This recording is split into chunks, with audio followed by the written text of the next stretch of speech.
Something so terrifying that I can't look at my own reflection the same way anymore. I work for a real estate agency in Saitama Prefecture, just north of Tokyo. My job is pretty standard. I inspect properties, take photos for listings, and handle the paperwork. This story starts at a large housing development. 20 new homes built by a single developer. To make this easier to follow, let's label the plots alphabetically, from A to T. Even though it's a new complex, sales started 3 years ago. Usually, a place with this location and price point would sell out in a year. But plots N, Q, and R remain stubbornly empty. The reason? Rumors. People started saying the place was haunted. It all started with plots H, I, L, and M. In Japan, we call these shiken or flagpole plots. These are common in crowded Japanese suburbs.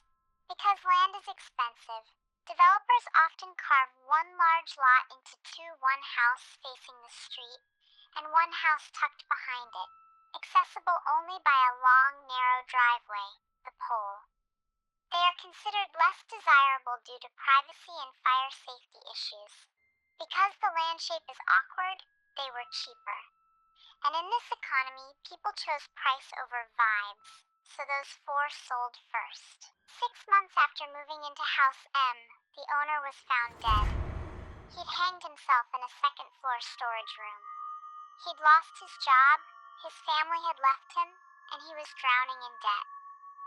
It was a tragedy, but for the developer, it was a PR nightmare. The manager in charge, a man named Tanaka-san, was devastated.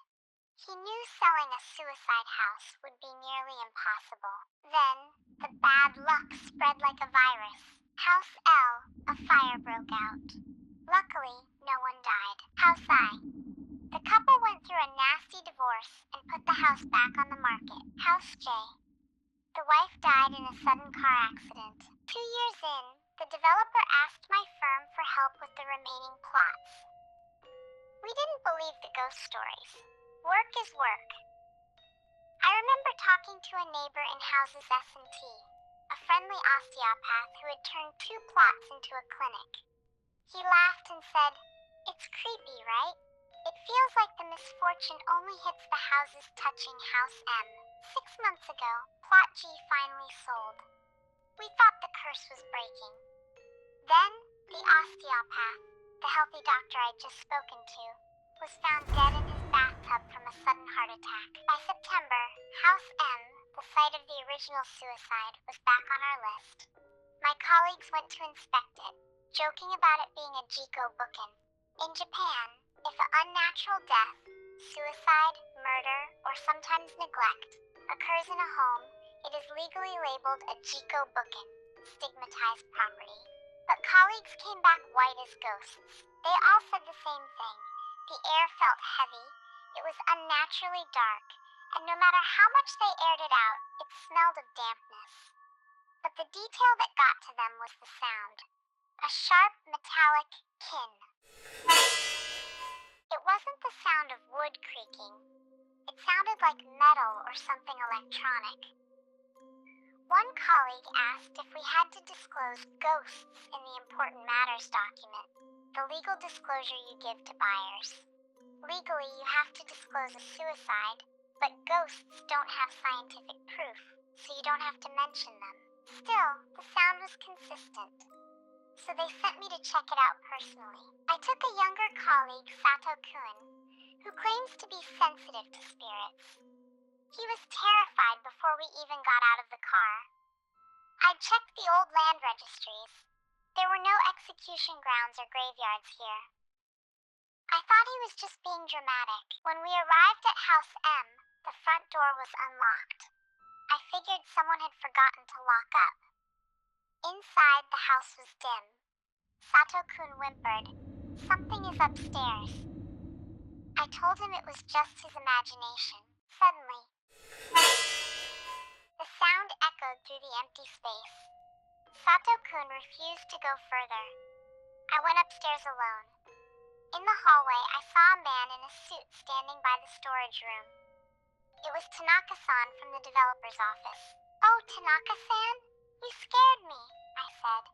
He smiled. Since this house won't sell, the others are stuck too. I come by to clean up and keep it looking presentable. I felt bad for him. The stress of these unsold homes must have been immense. He said he was finished and headed downstairs while I stayed to take photos. The inspection was actually quite peaceful, but when I got back to the front door, Sato-kun was trembling. Who were you talking to? He gasped. Tanaka-san. He just walked right past you, I replied. Sato-kun's eyes went wide. No one came down. And Shimizu-san, look at the entryway. There were no extra shoes. No one else was in this house. Then Sato-kun looked up at the ceiling and screamed, They're there! Right above us! And he bolted out the door. As I stood there, a deafening pin rang out right over my head. I didn't wait. I ran. In the car, Sato-kun told me what he saw. It wasn't just Tanaka-san. He saw a group of people walking through the air above my head, disappearing into the wall. Every time one disappeared, that metallic ping sounded. I called the developer immediately. The receptionist sounded confused. Tanaka-san? He died in a car accident in August. He was driving home from that very site. I refused to go back there. If you ever see a listing for a flagpole house in Saitama with a long driveway, be careful, but the story doesn't end there. A few days ago, a street fortune teller stopped me. He said, There is a middle-aged man in a suit standing behind you.